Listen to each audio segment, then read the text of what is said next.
Hi, welcome once again to Ruseas Empowerment Hour. My name is Darwin, your host, and today we have a very special individual who we want to spend some time with and who has made the effort to be with us today and want to share some of her ideas, her thoughts, and her background information with us. So, as always, we do one aim, one destiny, one creator, one perfect love. So today we have with us Miss Hannah Richards.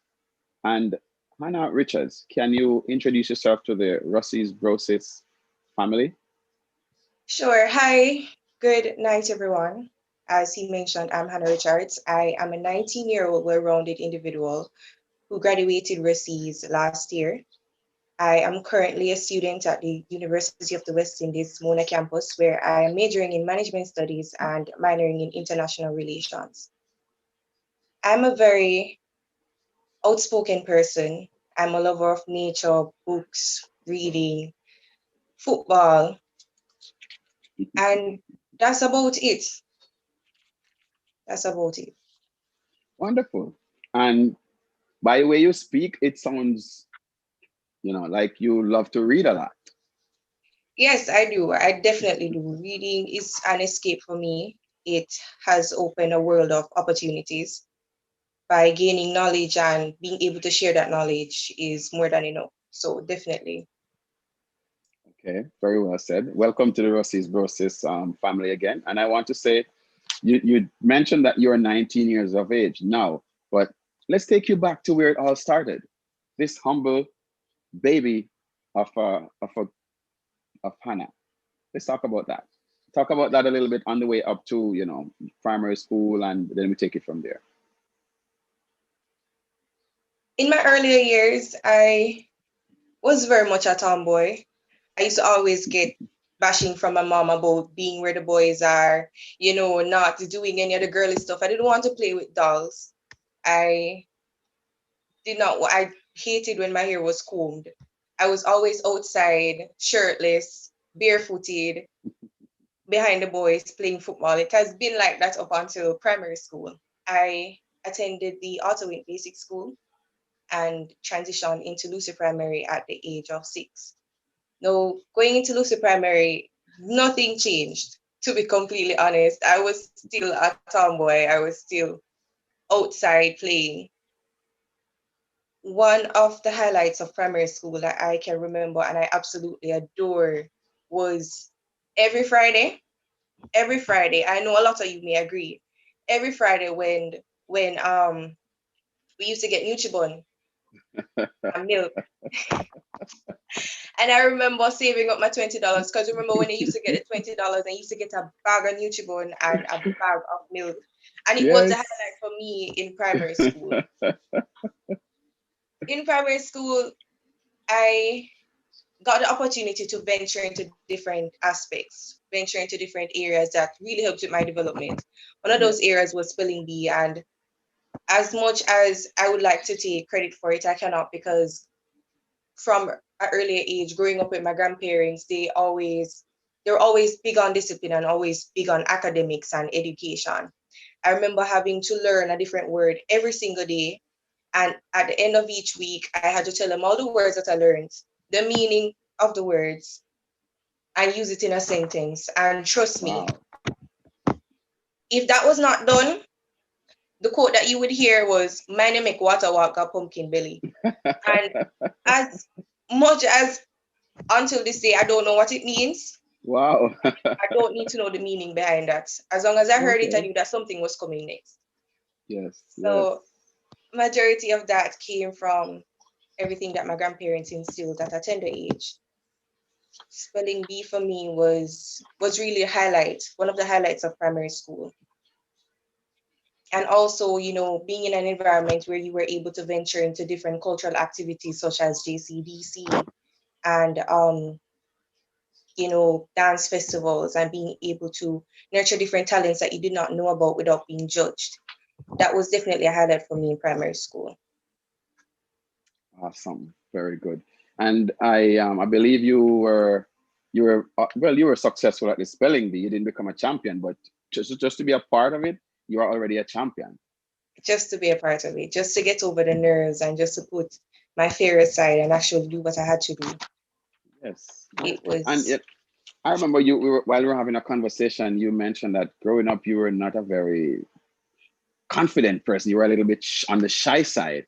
So, by doing the spelling bee, it did help you a little bit to conquer that fear of speaking in public. How did that help you? definitely did. I grew up with the idea that speaking out was going to lead to embarrassment. That was it for me. Speaking out was a major fear for me. Being around people, as a matter of fact, was a major fear for me. I was always by myself. I was always doing things by myself. I was not big on making friends. So my teacher at the time, the spelling bee coordinator at the time, her name is Miss Thomas. She's still at Lucid Primary. She played a vital part, an instrumental part in my development because she was there and she was speaking to me. She was assuring me that, listen, I've got this. I need to develop a sense of confidence because I'm going to need it in the long run. And spelling bee for me, being a part of that, being participating in that, actually going on live television, as much as I was nervous, I felt as if that, yes, I can do this. And with enough confidence and with enough hard work, I can get over this fear of speaking out. Awesome. Very good. So you think it's probably the Nutribon and the milk that made you get a little bit more confident too? Especially the milk, the pink ones. I know that one. I think a lot of persons can relate to that. We all love that stuff so much. Very much. And you mentioned that you're a tomboy. You're always taking part. You're always involved in everything that's happening on the outside. But even though you were reading and doing all that, you won't miss a beat of what's taking place outside. You're always active in everything. Always. You're motivated by you where you were living. Um, where did you grow up? You said in Johnsontown. Yes, I grew up in a community called Harmony Quest or HQ. Yes.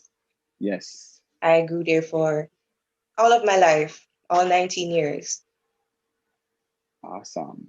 So that's a main road that leads from Lucy towards Montego Bay. So every match that Rusea's had, that the bus pass that way, you would see them, you would feel the energy, you would feel that you'd be a part of it as from a young Yeah, tender age. from a very tender age. I would hear the horns, I would hear the noise from a mile away, and I knew that something is happening. And Yes. with my elder siblings going to Ruseas, they were directly a part of it. So I knew exactly what was going on. And me being Yes. young at the time, I felt as if that, listen, one way or the other, I have to be a part of this one day. Of course. Right. And here you are. No, you're so involved with Rusea's that can you give me the experience before we move on to that part where more serious things? Just give us a little bit what the feeling was like when Rusea's was passing by, the energy, the feeling of all that of winning. What was it like? For me, not being at Ruseas at the time, I was still confused as to what was going on. I had a slight of idea of what was going on, but at the same time, I was not entirely sure. But the energy that was being protruded from everyone, it was contagious. And as much as I did not know what was going on, I was involved. I was there jumping up and down. I was there with my brother's tie. I was there with the badge. I didn't even know it was receipts at the time. Not at all. But the energy alone, seeing everybody come together and seeing everybody being loving and caring towards each other was an energy that I wanted to be a part of. It didn't matter what it was, as long as Yes. it was something that was bringing everyone together and bringing some level of positivity. I wanted to be Yes. a part of that. Yes. Yes. So very good. I like that. I like the way you shape that response very well. And that family setting that inspired you. So you're at primary school and you're motivated to go to Ruseas. So take us on that journey from Lucy Primary now to the entry of Ruseas. As I told you, being a part of different clubs and societies at Lucy Primary, they shaped my development in a sense. However, my love for Ruseas came from my elder siblings who passed through Ruseas, and seeing the blue and white uniform and seeing them at that point, at that age, I call it the big school. So seeing them head off to the big school, I said that, all right, one day I have to be there. I have to be a part of the big school. So I always worked hard. I always was on top of my academics because I'm saying that, all right, seeing how proud my mom was and my grandparents were of my elder siblings just because they were wearing the uniform. I wanted that level. I wanted them to be proud of me as well because I Yes. was continuing the tradition and sharing that level of pride that everyone got when they wore the uniform, when they saw the uniform. Yes. So Yes. moving from primary school to Ruseas, when I actually heard that I passed for Ruseas, I cried the entire day. Tears of joy and disbelief, because at one point I was a bit nervous. As much as I was confident in my performance at GSAT, I was a bit nervous because I was saying, Yes. suppose me not pass. You understand? Suppose me not pass for go Ruseas. What will happen? My parents are going to be disappointed. My siblings are going to be Yes. disappointed. Yes. So when I heard, as a matter of fact, how they did it was they wrote it on a piece of paper and they gave it to the students. And when she called my name, timidly I walked up to the desk and she handed me the piece of paper. And I went outside because I was saying, all right, listen, this is where it's going to happen, you know, this is where it is going to go down. So it's either I Yes. pass for Ruseas or I Yes. don't. I didn't want Yes. anybody to see me break down. And I went Wow. outside and I opened the paper. Could you imagine the tears of joy that, or the joy that I felt knowing that I passed for an institution that would bring so much pride to my family, that would make them all proud of me to know that, yes, she's here, she's continuing the tradition, and I know for a fact that it only gets better from here. Yes. And Rusea is the premier high school institution in Hanover, from the original premier institution. It's a family tradition for a lot of persons in Hanover. So now you're a part of it. You Right. want to fit in, you want to be that person to create that name, you want to continue that tradition now. So talk to us now about how you got you know involved into that, how they accepted you. How they accepted me when I got to Ruseas, or how my family Yes, felt when I got accepted to Ruseas. you can speak on both if you feel. Entering Ruseas for me was more of a, as much as it was an enlightening, it was a very scary experience. I imagine. As much as I look forward to going to the big school, being at the big school was a completely different thing. You know, I was still shy. I still didn't develop as much confidence as I thought I would. So, conquering primary school and then moving to a completely new environment where you are amongst 2,000 kids from different Yes. backgrounds. You're not Yes. entirely sure what they're about or their views on certain topics or certain situations. So you're there and you're Yes. wondering, where do you fit in?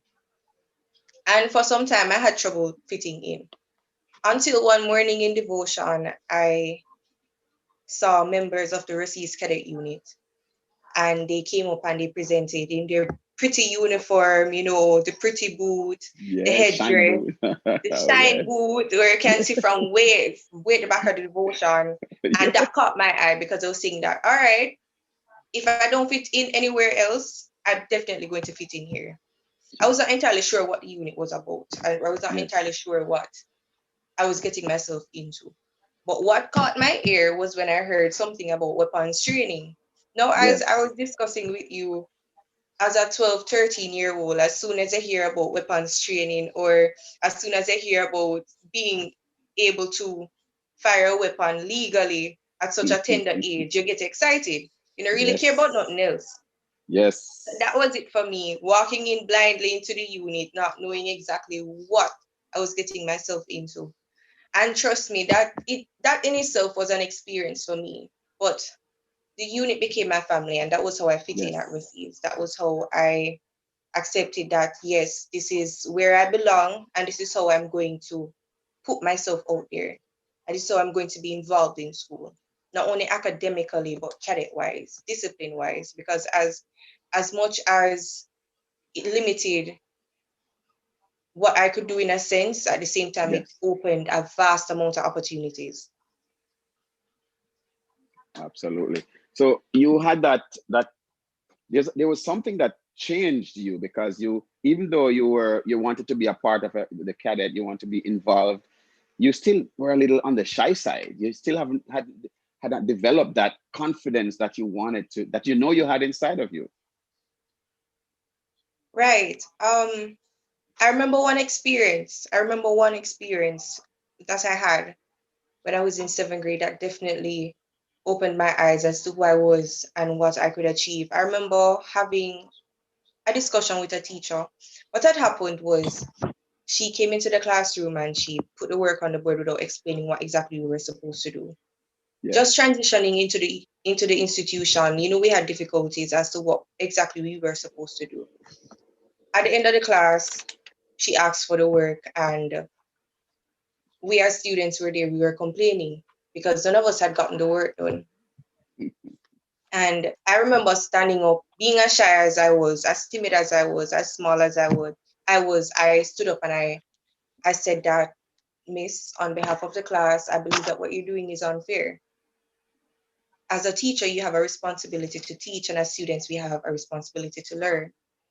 So I'm asking if you could give us some more time to complete the work under your guidance.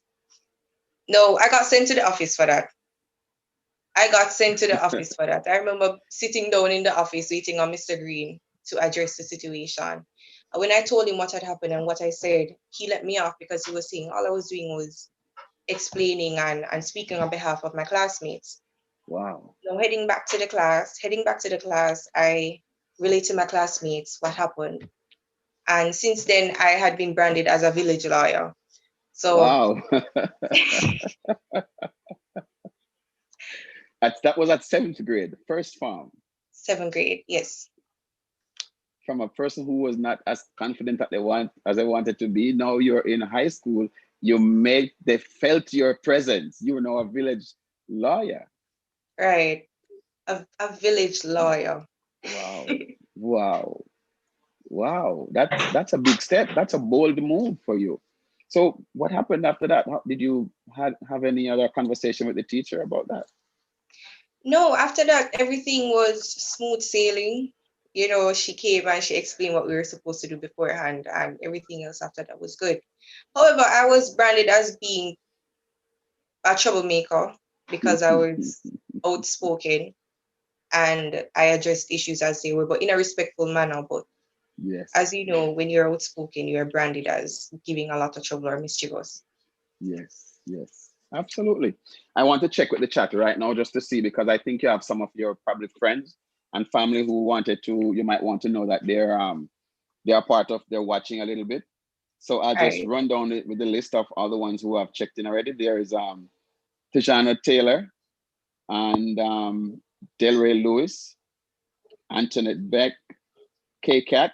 I mean, that's probably your sister because she said, I go sis. Then Centipede, welcome.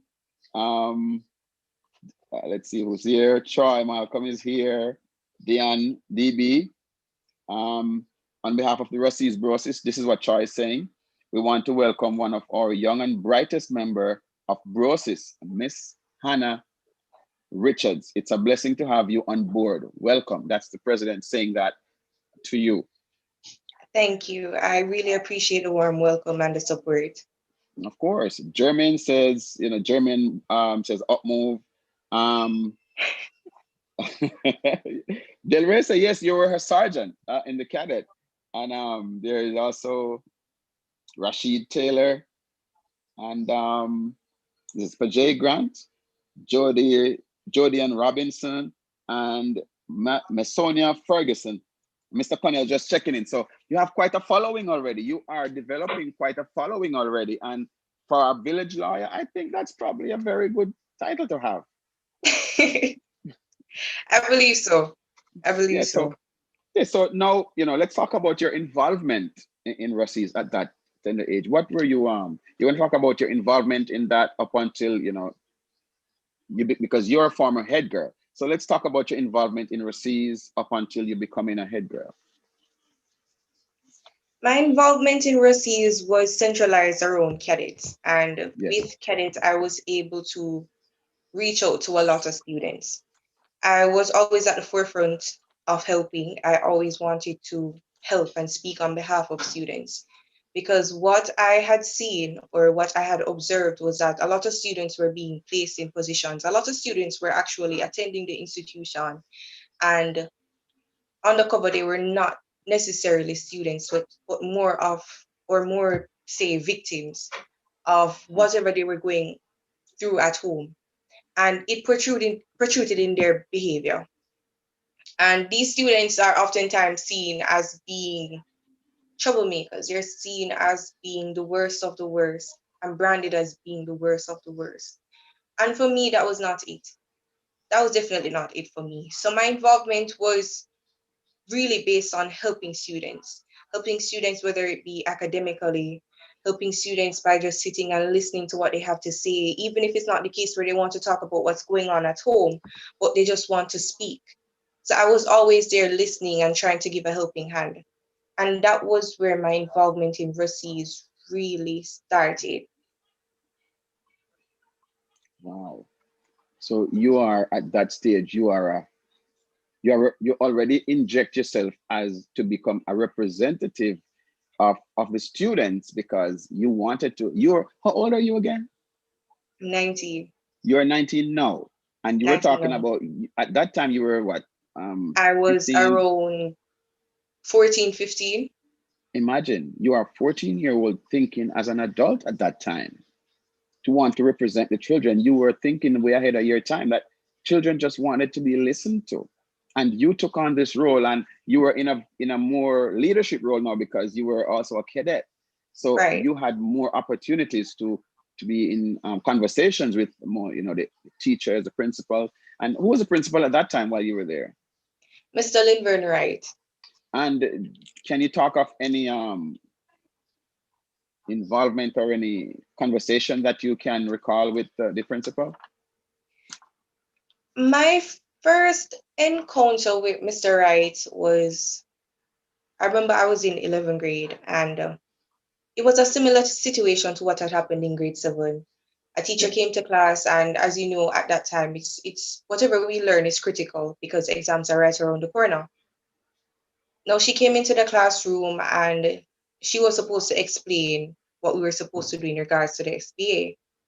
However, I'm not entirely sure what had happened, but no explanation was given. In fact, some issue had escalated and she left the class and went to the principal. When the principal came up to the classroom, he was there addressing us and asking what the issue was. I stood up on behalf of the class and explained to him that, sir, exams are right around the corner. And as much as we are anxious, we are willing to learn. Now, the issues that we're having as students is that a lot of these teachers don't see the need or feel the need to give an explanation. And they need to understand that they're depriving us of needed information in regards to doing our work efficiently and effectively. Yes. And I gave him an example of what exactly was happening. I wrote on the board, the teachers are here and the students are here. And in between the modules is the channel of communication. Now, if the teacher decides that she's not going to communicate, that means the channel has been disrupted. And if the channel has been disrupted, then you must expect feedback. So Yes. that for us was a stepping stone because Mr. Wright was very understanding. Mr. Wright was very understanding and he was very helpful. So that for us helped in a lot of ways because he understood. And since then, he has always remembered me as a person who stood up in the classroom and spoke on behalf of the students. So that was my first encounter with Mr. Wright. Yes. And just to piggyback on that, Mr. Wright, he was a principal at the time while you was there. Can you um can you speak on his impact on the institution during his tenure there? As I explained to you before, Mr. Wright was a very understanding principal. And one of the things that I knew for a fact that he understood was our safety, or he understood and was concerned for our safety. Yes. And at the time, I can remember that gang violence was a very prominent issue in the school. Yes. So when he came, that was at the top of his list. He went to, I remember one morning in devotion when he gave out his number and he said to us that, listen, it doesn't matter what it is. You can text me, you can call me, WhatsApp me, FaceTime me, Facebook me. He listed Yes. out all every single thing with Yes. information if you are concerned about your safety as well. Yes. And within months, the gang violence was eradicated from the school. It was under control, fights were less. He made it much safer for us as students. Wow. And that was definitely something that I commend him for. Truly, Mr. Right. Truly, Mr. Right. And is there any other, are there any other memorable moments that you can recall that Mr. Wright was on top of that he did? Mr. Right was always one to he was always one to speak on behalf of students. He represented students. He was always one to step in. He was always one to, if it's a case where he needed to get work done, he would roll his sleeves up without any Get in the hesitation. trenches. Yes. He was always involved in teaching. He was always at our classes. Whenever a teacher was missing or whenever there was an issue with a teacher, he would step in. And that for me was the level of involvement that we needed as students to be able to relate to our principal, to be able to be understood by our principal.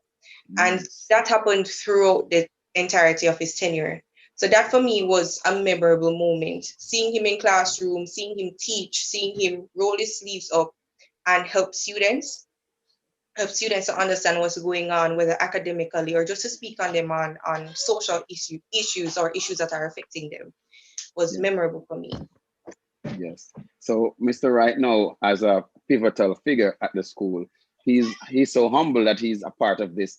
You are feeding from this energy, this positive energy in a leadership role to reinforce your already thinking as a village lawyer. You're now graduating up into becoming maybe a spokesperson for classes now. And then you have this positive role model in the form of a principal to reinforce and bolster that image in front of you. How speak on that? How did that make you get more involved in the Ruseas?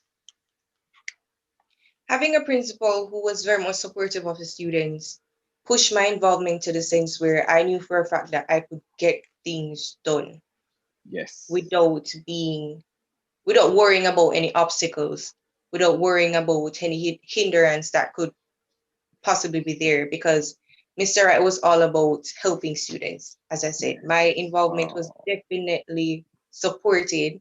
My involvement was Yes. definitely seen as a sign of positivity for students, and he supported that. And it was much easy. It made it much easier for me to be involved because he understood exactly what I was trying to do. Yes. But as much as Mr. Wright played a huge part, I have to give a big thanks to Mrs. Bonnie because Yes. and also Captain O'Neill Nelson because they were also ones who supported my involvement in school by being Yes. my leader. Mrs. Bonnick at the time was the OC for the unit, for the Ruseas Cadet Yes. unit. So any Yes. idea or anything that I wanted to get done, I could go to her. Yes. So I definitely have to give a big thanks to her. And also Mrs. Finnegan. If I had finished this interview without mentioning Mrs. Finnegan's name, Mrs. Finnegan held my hand throughout the entire high school. And she was Yes. always one who would recommend students to me and refer students to me as being someone who could help. And that opened my eyes as that opened my eyes about the issues that students were really facing and were really coming to school with. So she played a huge part in that as well. Very well. Very well. And that's, I'm sure they're listening. If they're not, I'm sure at some point they will be able to watch this interview. And now that we're having this conversation, and we're reflecting, you are reflecting on your time at Ruseas.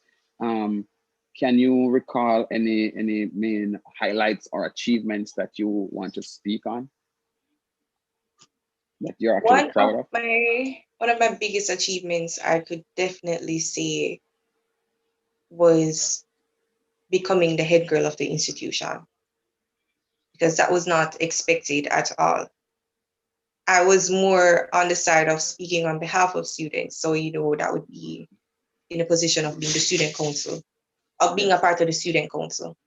But yes, that achievement for me said a lot. It spoke a lot to who I was and my responsibilities. yes. Additionally, being promoted to the rank of a sergeant. Wow, That really happens for females. So being in that position, being able to lead my unit, it was it was an achievement that was undescribable.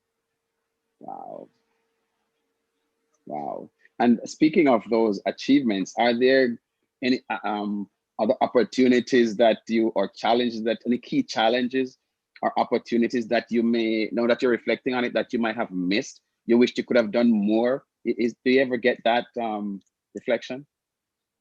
Yes, I definitely do. I wish I could have done more in regards to female sports being started at the institution. I definitely wish I had gotten involved. I definitely wish I had put more effort into having it established, having it being run, having it, you know, being there, because one thing that we are limited with as females, sports, and it has definitely been an issue. Because as much as females are seen to be theoretically inclined, at the same time, there are hidden talents out there that I'm very sure, if invested in, would have given or would have done a great deal for the school. So that's definitely an opportunity I wished I had focused more on. Okay, very well said, very well said. And of course, clearly, I'm just going to, maybe, I'm not going to assume this, but clearly you speak as a person who might one day become an educator in some form, because clearly you're 19 years old and you're on a path now to, who knows, you might become even the prime minister one day. You never know. I mean, there's no limits. Just listening to you talk, you never know where you may, when I talked to you, having a conversation with you, I did, say we could be looking at another nanny. We could be looking at another, of course it is. I mean, this is our time. We are in this space right now. So you never know, what you have no limits, and never limit yourself. So clearly, education is one of the main focus of Ruseas. So, you know, but you know that sports bring a certain kind of passion, and you just Right. talk about it just now. So it a lot of excitement. It's a passion. Sometimes there are no words to express what it is. So um do you have any fond memories being a part of any sporting events that you want to share with us? I think I speak for everyone when I say that the best memory I've had that involves sports was winning the Euro. Being Of a course. part of that was an amazing experience. Definitely a memory that I will never ever forget. Because throughout the football team's journey, they were doubted and they were seen as, not good enough. And then to come around and prove the naysayers wrong, very much an amazing experience. What year was that, when you during your time I would as a head girl? Could you repeat that? What year were you the head girl? What's the time span? What's your tenure there? 2018 to 2019. So you were there when they won the Dakar Cup in 2017. Yes, I was. So I just started lower six. Right. yes, so you were a part of that family, that revelry. You were a part of that. Yes, I was. So you are familiar with Raheem Graham, because we interviewed him here too, and he almost cried when he talked about that. Yes, I'm very much familiar with Raheem Graham. During my time as head girl, he was appointed head boy as well. Yes, So we developed a friendship. And he's a very awesome. promising young man, and I look forward to Yes, great things from him. yes, yes. Did you play any sports at all at Ruseas or just the cadet? Just a cadet. Cadet, You, cadet, yes. cadet was enough for me. Cadet was For enough the for me. So for the benefit of the persons who have never been in cadet, I'm a former cadet too, and a lot of persons, when I was there, we had the Boy Scouts, and Right. but cadet was my main drive.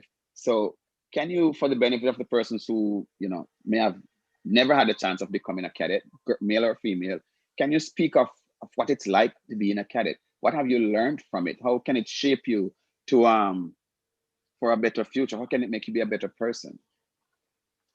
The benefits of it. Cadets, as if you're supposed to ask anyone what cadet is, cadet would they would tell you that cadet is a paramilitary organization that really focuses on discipline. But for Yes. me, and for my cadets who are listening right now, we can tell you that cadet is a lifestyle. Cadet is a family. Cadet focuses on all levels of development, academically, physically, emotionally, and mentally. It allows you to it allows you to see yourself for who you are and unlock potential that you never thought that you possessed. Wow. Cadet has focused a lot on discipline. Discipline in the sense where you learn to respect authority, Yes. and you also learn a lot on leadership. Leadership not in the sense of getting people to do what you want them to do, but leadership in the sense where you aspire to inspire. Yes. Very well. Yes. So, in a nutshell, would you recommend anyone to become a cadet?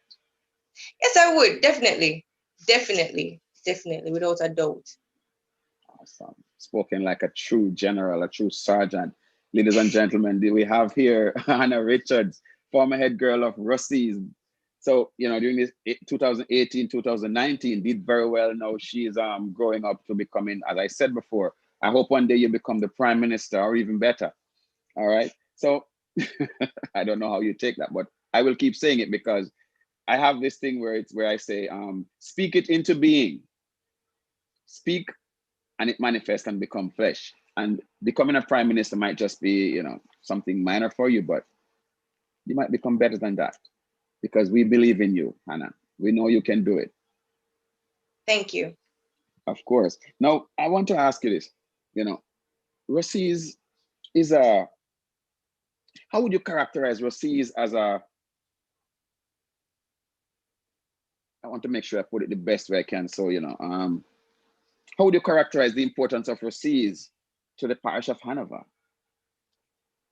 Ruseas has been indicative in a sense that it is a key player in the virtuous cycle for Hanover, right? So Ruseas not only benefits students, but it benefits teachers, it benefits parents, and other stakeholders of the institution Yes. by providing social and economic opportunities beyond anyone could ever imagine. And that perpetuates a continuous cycle as everyone benefits. You send your child to school, your child learns, your child actually has access to education that can put them further. And that for a parent is more than enough, knowing that they're sending their child to an institution that actually values their education and values who they are. And leaving from overseas and learning all of the principles and all of the lessons that you possibly can, it puts you in a position where you can share that knowledge and impact others. And as I mentioned before, it is a continuous cycle. So everyone is impacted.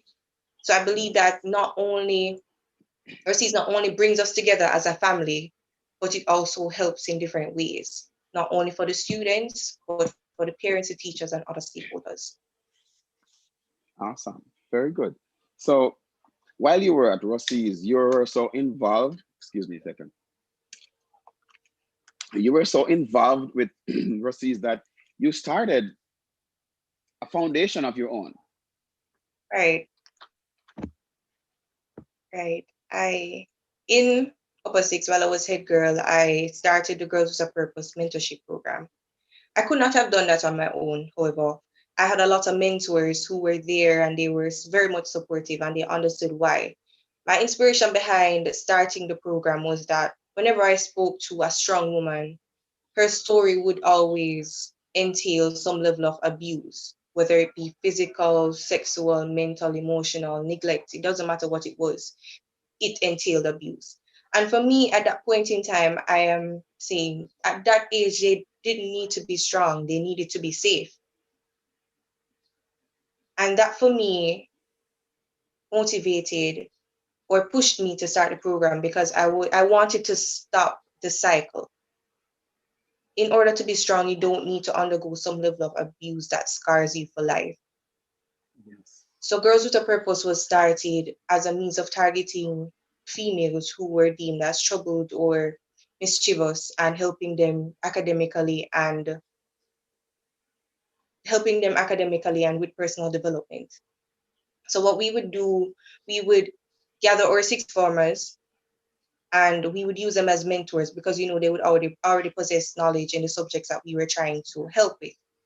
And Yes. these mentors would we would actually do it by communicating with teachers because especially form teachers because they would have an idea of what exactly is happening with these girls. So getting a Yes. list of the names from the teachers, I assigned each mentor with a mentee and they worked from there. And it has been an amazing journey, truly. And I am actually looking forward to continuing the program. With everything that's happening now, however, with Corona, one of my mentors, current head girl of Ruseas, Whitney Box, she threw out an idea to me that we should take it from being school-based to community-based, seeing that we're at home and the school was a Yes. refuge for a lot of these kids. I believe that with some of our mentors being situated in certain communities, they're able to reach out to our mentees and see how best we can help them, whether it be academically or just for them to vent and listen. So that's definitely a next step for us going forward regarding the program. Wow. You touched on something very vital just now, and schools, not just Ruseas, but school on a whole, a lot of persons, you might agree that it's a refuge for a lot of children. Right.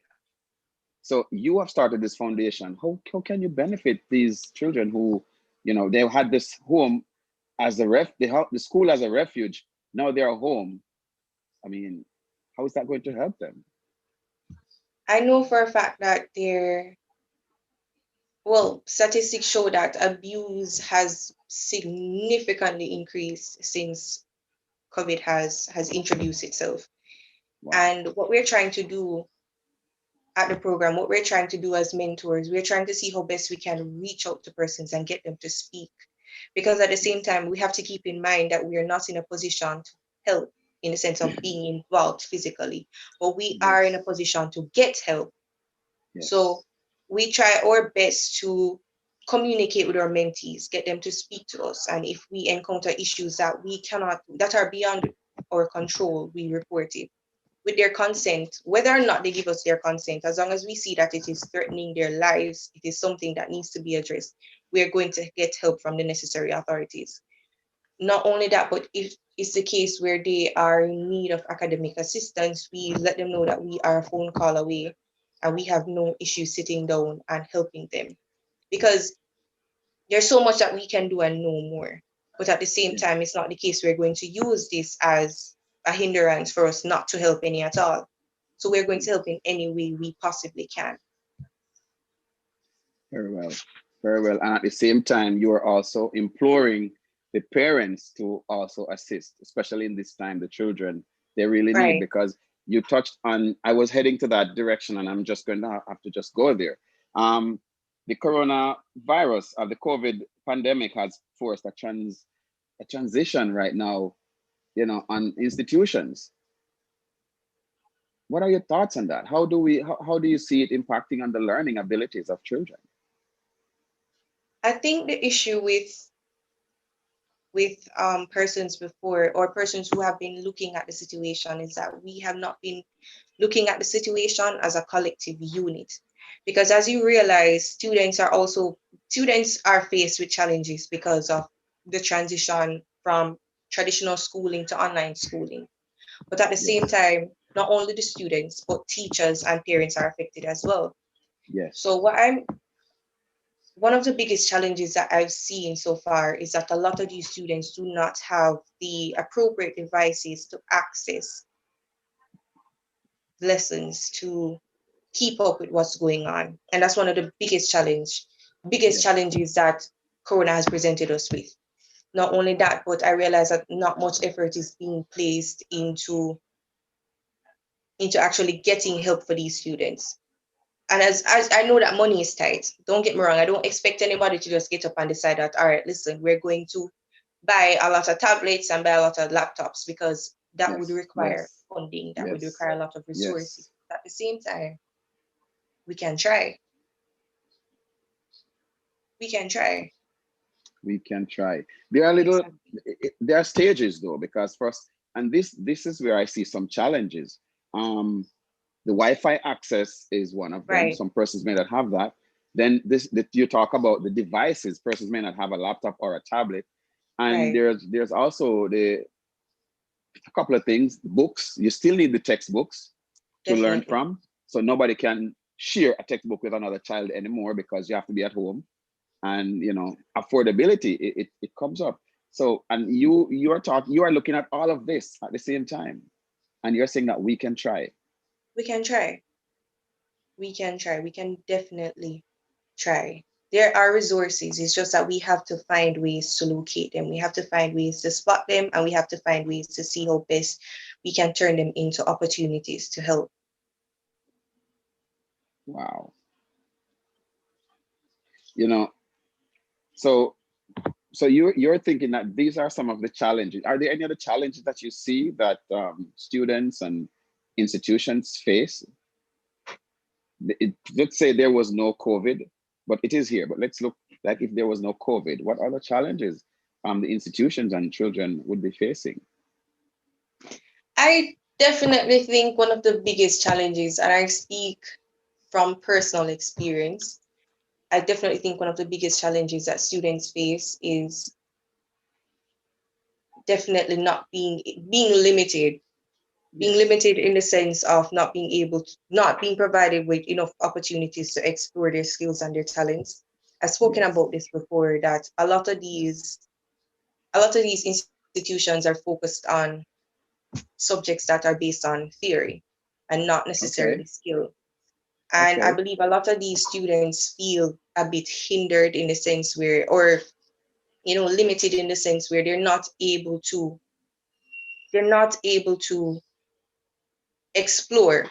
They're not able to explore exactly what they can do or explore their potential because they're placed in front of a book.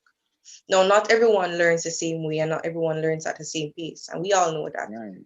And I strongly believe that courses, subjects, whatever it may be, that is skill related, theory related, they need to be expanded, they need to be extended so students can choose. Students can choose and students can explore different opportunities. Students are able to find different ways to learn, find different ways to broaden their skill base. And I believe this is a huge issue in a lot of secondary institutions, especially traditional institutions, where we focus more on theory based subjects instead of skill based, because we need to understand that not everyone learns the same way. As I said before, you could give someone a math test to do and they fail, but put them tell them to use their hands, put them in front of a site, tell them to build something, and they do exceptionally well. And I believe that's something that is a challenge that students face, one of the biggest challenges that students face. You know, let me check with this because I want to raise a point with you, just that you mentioned that, but let me check with the chat and see what the viewers are saying. I looked at it right away and I share this sentiment right now. By talking with you, I feel like a proud dad talking to a daughter right now. And that's what Troy is saying. And a former teacher of Ruseas, Mr. KC Connell, he says, Ms. Richards, not only have you demonstrated excellent leadership skills, but you are also an excellent critical thinker, which is Thank you. vital in this time. Very, very important. And also a strategic planner. Well, he's endorsing a future prime minister. Let me tell you, you are going to burn this computer up. Greatness. Sheldon Watson says, greatness, my sister. So proud of you, Hannah. Watching the interview like a proud dad. That's what Troy is saying. Cydia Woolcock says, lovely speech, Hannah, with a heart beside it. And I think, greatness. Glaswin Brivet says, greatness. Antoinette Beck says, awesome. And, Junti Soviando Ducemos. I think this is Miss Masoni Ferguson. Junti Soviano Ducemos. That's, I'm sure you know what that means, because Yes, I'm not familiar with. it What does that is mean? the cadet motto. It is to Ah, unite, to serve, to lead. there you go. See that? Right. Very well, very well. So we're just before we went to that chat, we were talking about what we can do, and we should be theory and skills. Right. A previous interview we had with Mrs. Jennifer Campbell, talking to you, it's very similar. The conversation is, the only difference is the age difference. She's an older person and you're younger, Right. but the philosophy is very similar. She has a need to help people. You have the same need to help, is a hunger to help. She refers to it as sankofa. Sankofa meaning to reach back and help your brother and sister. Don't just Right. surge ahead because you see your way forward, you feel like you're successful, so you just surge ahead and you forget about where you're coming from. Sankofa is where you reach back to help your brother and sister along the way. In case you start to falter, you have support system to help to keep you going. So Right. that's the same philosophy I'm getting from you. So it shows that age makes no difference. Right. So how do you see where you have been you are now a part of the Ruseas Brosis Foundation. You're part of the family now. So what are your thoughts on the mission of the foundation? Is there any way talk about that, and then we move on to the next question I want to ask you? My thoughts on the mission. When I read the mission statement, I was very much impressed because I know for a fact that a lot of programs have come and they are focused mainly on one aspect, but the whole fact that we are focusing on sports, academics, and culture, or you as an organization is focusing on sports, academics, and culture is very impressive because we have to take into consideration that as much as sports is important, there are other clubs and societies that bring benefit to students and to schools. For example, visual arts, speech and drama, information technology, the computer clubs, the science clubs, and the whole fact that they are seen as a part of the institution. I look forward to being a part of that. But you, Mr. Daly, I have a question for you. Yes. Um, I am just joining, so I'm still getting a feel of everything. And you being a part of the organization from the very beginning would know a lot more about it than I would. So Yeah. I hope I'm not putting you on a spot, but the question I No. wanted to ask was for the benefit of myself and the viewers. Could you tell us what exactly Brosis is about and what they aim to achieve? Well, to put it in a nutshell, Brosis, I wasn't there when it started. I Right, was added to the group because I heard it. And it started with Granny, and they're all former footballers. So it was formed around the football team. So right, sporting was what brought this together. The entire past footballers. So now we have footballers from back in the 70s all the way up. So one of the footballers passed away. His name was Fabian Lawrence. They call him Pirate. So it was Granny, a past footballer, Roy Fogarty. He has a dynasty there. His son, his nephew was one that scored that winning goal for 2017 Da Costa Cup victory. And there is also Byron, who's also a former winner of the Ruseas Dakota Cup in '87, I believe. So these three guys came together and they said, you know what, we should get together because persons are getting older, they're dying. So let's start this. And they started a little chat with by themselves. So along the way, Shauna Dunkley became a part of it. She saw the vision and said, you know what, let's invite more people. So that's what happened. So we are here now, and Troy Malcolm is the president of this foundation, and he's a, I don't want to speak out of turn because he's the best person to speak on the vision and the mission of the Ruseas Brosis Foundation. So in depth, there are a lot of executive bodies, and I would not want to speak because I'm not the spokesperson per se of the Ruseas Brosis Foundation. So anyone that wishes to get more in-depth information would need to speak to Mr. Troy Malcolm. But just to give you an idea, our aim is to, wherever we have the Sankofa mentality. You know, persons that are like yourself that are in need of assistance, wherever we can, we reach back and we try to help, because that is the vision. That's the way forward in our view. As we chat a lot, we look at different aspects. The main part of this group, it circles around the guys would talk, they would laugh. It's all the footballers. But now we have more persons coming in. We have persons as old as maybe up to 65. Mr. Swelly Miller, even the Samuels family, the legacy of the Samuels, who were a part of the development, very pivotal in the development of the Ruseas Footballing Association. So we have persons of all different ages. You are one of the youngest, along with Raheem, and also the Fagati, and rest in peace, Warren McDonald. His son is also a part of it. Naldo, I believe his name is. So you are the younger generation of these Ruseas Brosis that when we created it, when it was created, that was not the vision yet. But now the vision is getting bigger and better. And with you being a part of it, the vision is going to get brighter. So, we didn't just create it for us. It's Ruseas Brosis, our brother sister foundation. It's like laying the groundwork so the younger generation can use it as a stepping stone to build on it, take it to wherever they want to take it. So the only way from now on is up. Right. I hope that answered your question. It definitely did. I'm sure that my viewers got some insight as to the great things that Ruseas is planning on doing. Oh, yes, yes, yes. Well, there are other things that, I'm sure Malcolm can take you through all the list of, he has them on the tip of his tongue to roll off like that. And one of these days we're going to have him on and you'll hear him speak eloquently and in depth of what this foundation is all about. I just don't want to speak out of turn to say, things that may not be for me to allow to be said. So let me, Mrs. Campbell would say, let's pivot now to, you have a very humble upbringing. We're at this point where you were talking about how we can help students.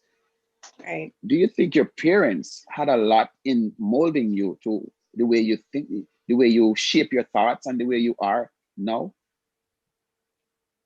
Yes, definitely. I must give a special thanks to my grandma. She passed away earlier this year, and I can So definitely rest say in peace.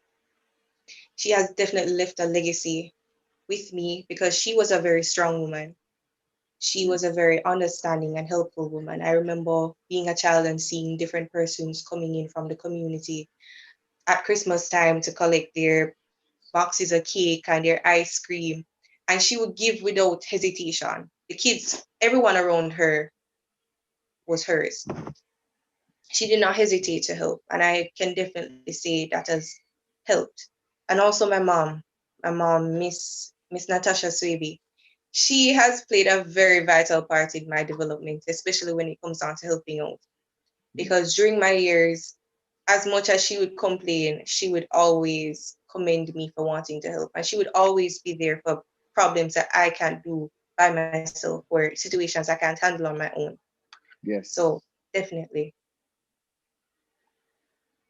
So just to pivot back to the Ruseas Brosis Foundation, do you see any benefits that it would for having such an organization in your view?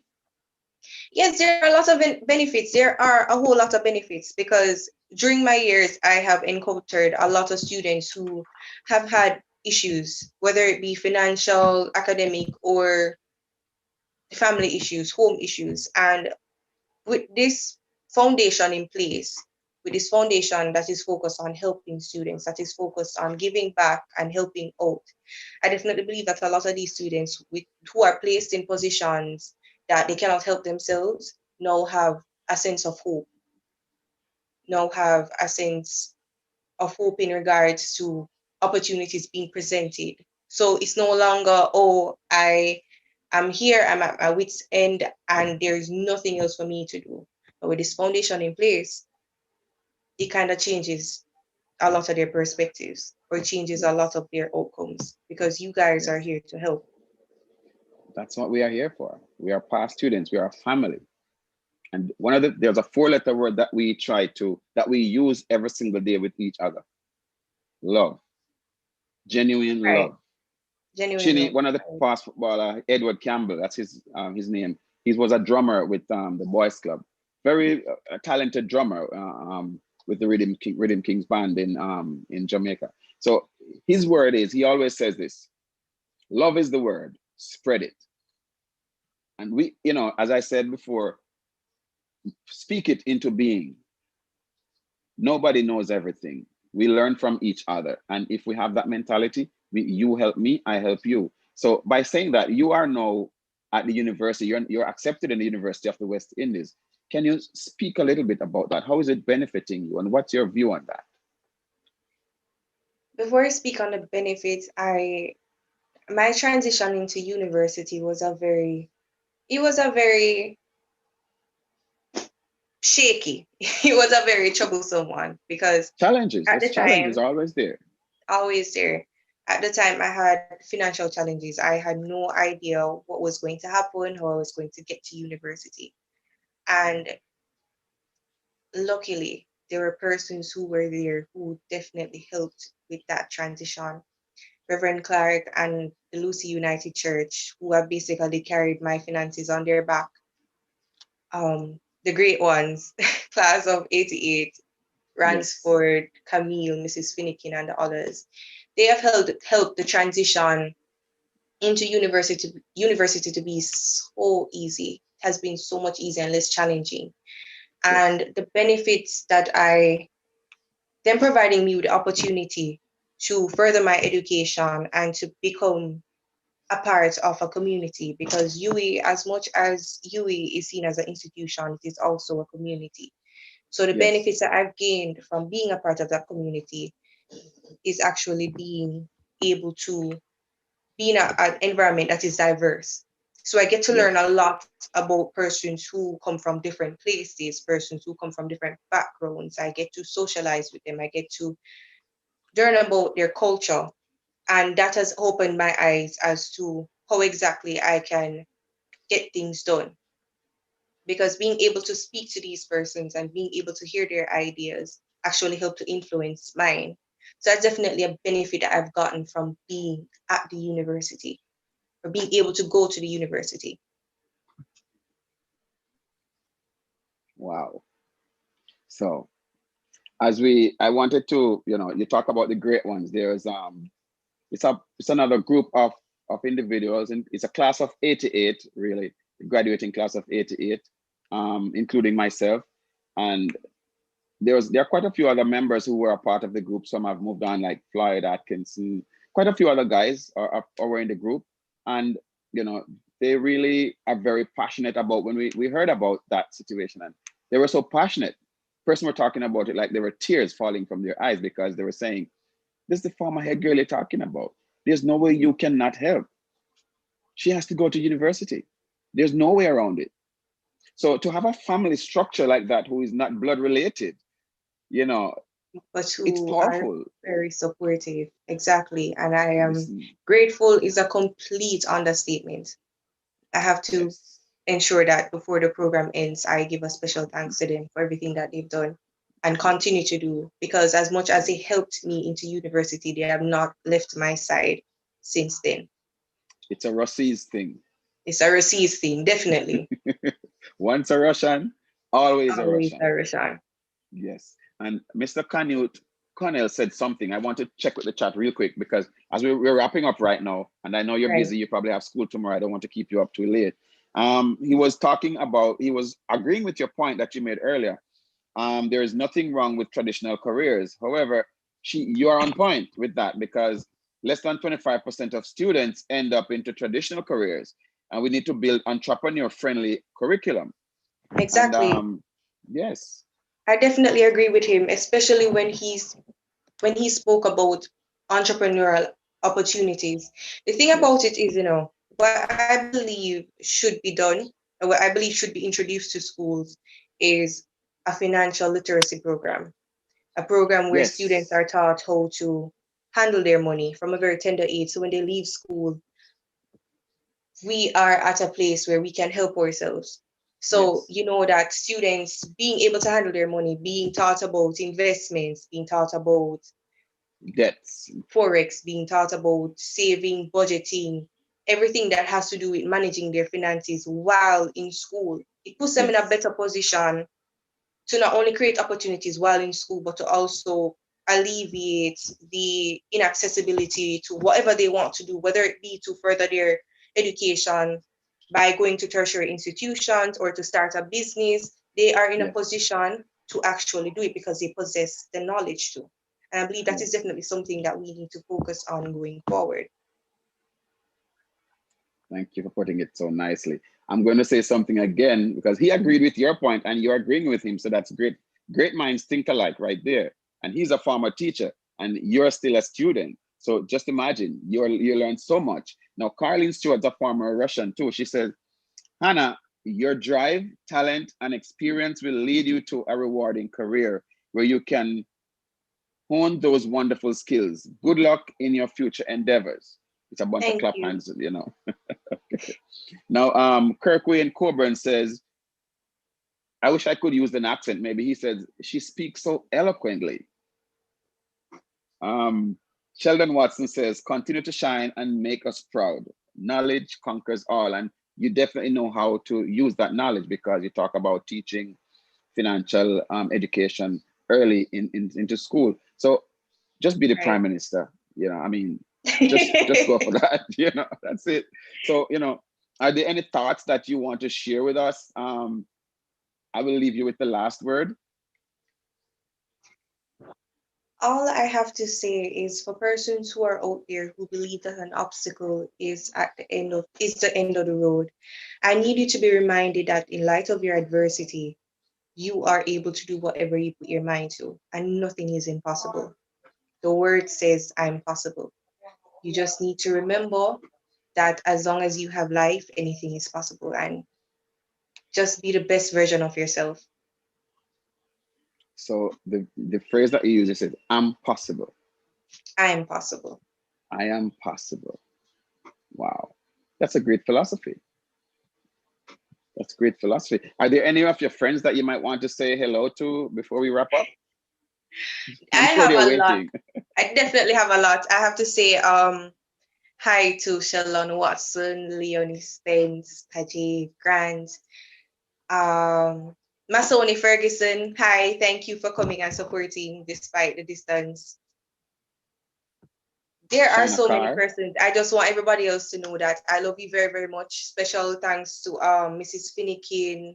As I mentioned their names earlier, I have to mention it again. Ransford, Camille, Reverend Clark, Lucy United Church.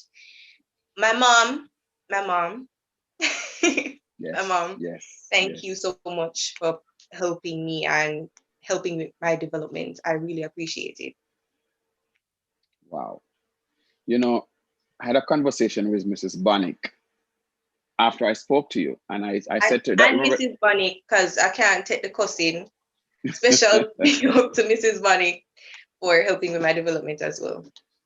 this is what I said. This is the exact words I said to her. After I remember I called you before, and you said you had to go to a class. We can call afterwards. This is exactly what I said to her. The first time I heard your voice, I heard humility. You seem so humble, but direct, and you sound exactly like her. you speak like her, and she's an astute educator. And she was your the OC of the cadet. So she has Right. molded and she has helped you to become who you are today. And on top of that, you have helped yourself to become who you are today. And you're not done yet. You're not done yet. You have a far way to go. And everybody's saying just become the prime minister. Because that's what persons see, and when they hear you speak, that's what they get from that. At a young age, you're a gem, and it's that age we are in now where children, a child shall lead the way. So when you see someone that has the potential to do it, let them go. It has nothing to do with age. It has to do with potential. Let them go and do it. And if you can do it, by all means, Hannah, go ahead and get it done. Thank you. I definitely will. I'll definitely take those kind words into consideration and apply them going forward. I really Yes. appreciate the support, and I appreciate you guys having me here and listening to my thoughts and my ideas and my views. Yes, yes. And let me just go back to the chat, because these persons, I will not close out without saying what they're saying to you, because listen, I don't want them to have my head. Well, that is Shiana Resnick. Yes, I'm so proud of you, Hannah. Mesoni says, yes, always here to support. Sheldon says, forever, of course. Jodian Robinson, I'm so proud of you. And Carlene has a final statement. She said, she's from a humble background like myself, with that strong public speaking skill. She should think about a multidisciplinary career like social work. And Mark Barrett, he says, it's a very interesting journey you've been through, Hannah. I see a great future for you. DB Diani, she says, so proud you are part of Brosis. And last but not least, Kirk Wayne Coburn says, you're a nation builder. That's what you Thank you are. guys. Thank you guys so Yes. much for the support. I really appreciate it. Okay. So, any last words as we close? As I said before, always remember that you are enough. You are enough. You are strong enough. You are great enough. And there is nothing in this world that you cannot do. Ladies and gentlemen, you have heard it from the mouth of the one and only Hannah Richards. She just said it. If you missed it, rewatch this video and you will hear it again. It's words to live by, very profound, sound words. It's a philosophy. It's something that you will want to teach your children and your child. Be there for your children. It's great when you can assist, especially in this time of COVID, where, I mean, a lot of persons are having difficulty. Please be there for your children, because we as adults are having it hard already. It's difficult for us to cope. Can you imagine how difficult it is for the children? Let's be there to lend our support. If it's a single family, put your differences aside, be there for the children. They need us. Fathers, mothers, put your ego aside. Let's get there, get in the trenches, help these children get where they need to be. Ruseas Brosis family, we thank you, viewers and subscribers, for um, supporting us, for being here with us. Thank you again, Hannah, for taking your time to be with us. And Thank you for we look having forward me. to, you're welcome. We look forward to seeing you again. And you have a wonderful evening. We look forward to see you sometime soon. Thank you, and same to you. Thank you, Hannah. Have a great evening, viewers and subscribers, and have a good night. Another session of the Ruseas Empowerment Hour has come to an end. Look forward to see you next week, Tuesday, when we have another session, when we speak to another one of the eloquent speakers as Hannah. I don't know who can top this one, but let's see. Have a great evening, viewers and subscribers. Bye for now. This is Darwin, your host, saying have a great evening. Bye-bye.